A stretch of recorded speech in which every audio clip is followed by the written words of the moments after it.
Up to all my Leos out there. So I'm gonna go ahead and pull some cards for you guys. Hopefully this tarot reading helps given your situation, and we'll see. So I already shuffled up off camera and stuff like this. Some cards already fell out, so I'm just gonna go ahead and lay them out on the table here. So very interesting. So because the cards that I come up with are the Knight of Cups, the Eight of Spears, the Three of Spears, right? The Justice, the Four of Swords, right? The the High Priestess, the Ten of Spears, Ace of Swords, Three of Coins, and the Tower. So what I'm seeing here for the Leos, okay, very interesting. Okay, so what I'm seeing here for the Leos is how it is that you Leos, you was talking to somebody very recently, but you decided not to talk to them anymore. Says the Knight of Cups, says the Eight of Spears. Okay. The Three of Spears, Justice, and the Four of Swords does represent how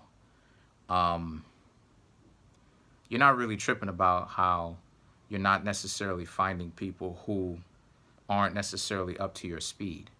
You're more so willing to be very patient and wait for when someone comes into your life who actually is more your speed, right? When you actually meet someone, right? Or when someone comes into your life where they do the approaching. Another thing too is that you got the Four of Swords, okay? Now the Four of Swords does represent how this can take some time.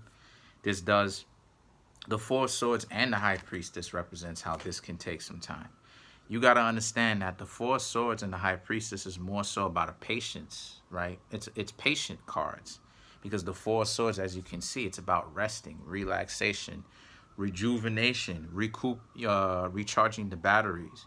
Now, the High Priestess represents basically the same thing, but to a higher level.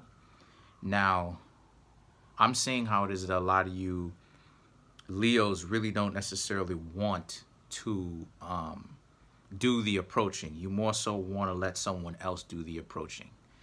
And with that being said, the Ten of Spears and the Ace of Spears represents how careful, though, to put yourself in situations where you don't want to do the approaching so much to the point where you end up actually, like, how do you say, you end up, you want to not do the approaching so much to the point where you end up being extra and putting yourself in certain situations where you do certain things, you put yourself in certain situations and you position yourself to be seen, but it looks like it's dramatic. It looks extra because, you know, and I've said this many a times, if you want someone, all you have to do is just walk up to them and let them know that, you know what I mean? Ask them to hang out or something like that.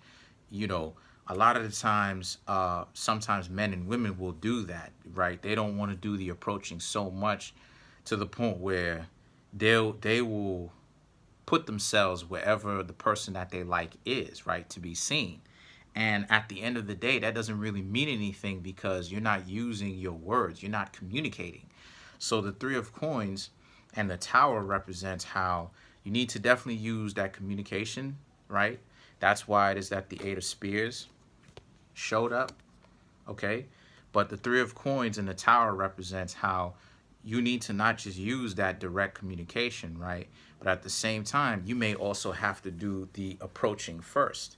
So you can't just necessarily sit back all the time, right, with a new mentality of you're not going to approach anybody ever. Because if you do that, what's going to happen here is you're going to be in a situation where you're not going to meet anybody because you're not doing your part. So just think about that, okay? Comment on the video, like the video, subscribe.